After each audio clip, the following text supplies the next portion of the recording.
ॐ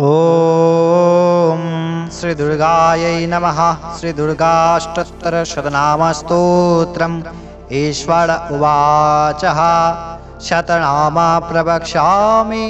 शृण्वस्व कमलानने यस्या प्रसादमत्रेण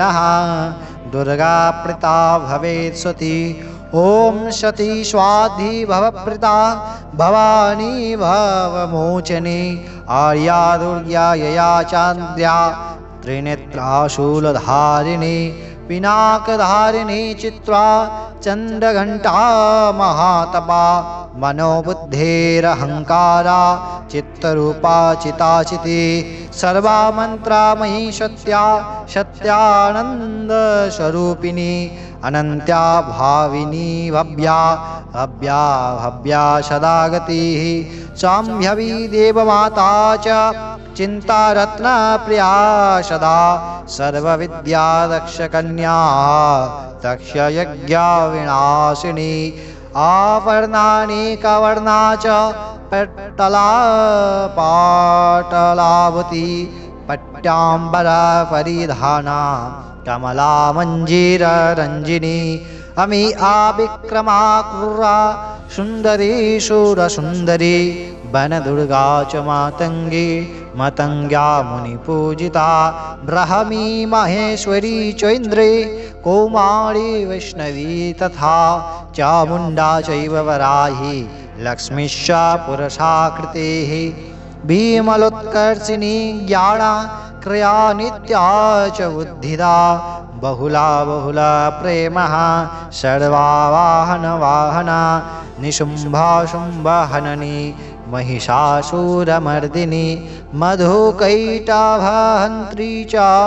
चण्डमुण्डा विनाशिनी सर्वसुरा विनाशा च सर्वदानवघातिनी सर्वशस्त्रमयी सत्या सर्वास्त्राधारिणी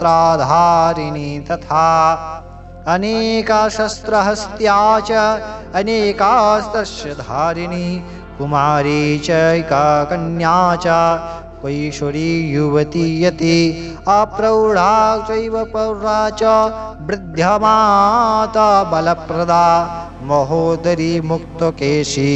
घोररूपा महाबला अग्निजलादौ रौद्रमुखी कालरात्रिस्तपास्विनी नारायणी भद्रकाली विष्णुमया जलोदरी शिवदूती कराली च अनन्त्या परमेश्वरी कात्यायनी च सावित्री प्रत्यक्ष ब्रह्मवादिनी यः इदं पठे नित्यं दुर्गा नाम शताष्टकं नासाध्यं विद्यते देवी त्रिषु लोकेषु पार्वती धनं धान्यं सुदं यायं हरहयं हन्ति न मे वचः चतुर्वर्गं तथा शान्ति लभेन्मुक्तिं च शाश्वतीं कुमारीं पूजयित्वा तु ध्याता देवीं सुरेश्वरीं पूजयेत् परया भक्त्या पठन्याम शताष्टकम् तस्या सिद्धिर्भवेदः देवी सर्वैषुरा वरैरपि राजानो दाशतं यान्ति राज्यश्रियमवाप्नुयात् गोरोचनालक्तं कुङ्कुमेन सिन्दूरकापूरः मधुत्रयेणः विलिख्यायन्त्रं विधिना विधिज्ञो भवेत् सदा धारयते पुरारिः भौम्यावश्य निशामग्रे चन्द्रे शतभिषाङ्गतेः विलिख्या प्रपठेत् स्तोत्रं स्वभवे सम्पदां पदम् इति श्रीविश्वशारदतन्त्रे श्रीदुर्गाष्टोत्तरशतनामस्तोत्रं समाप्त्यम्। ॐ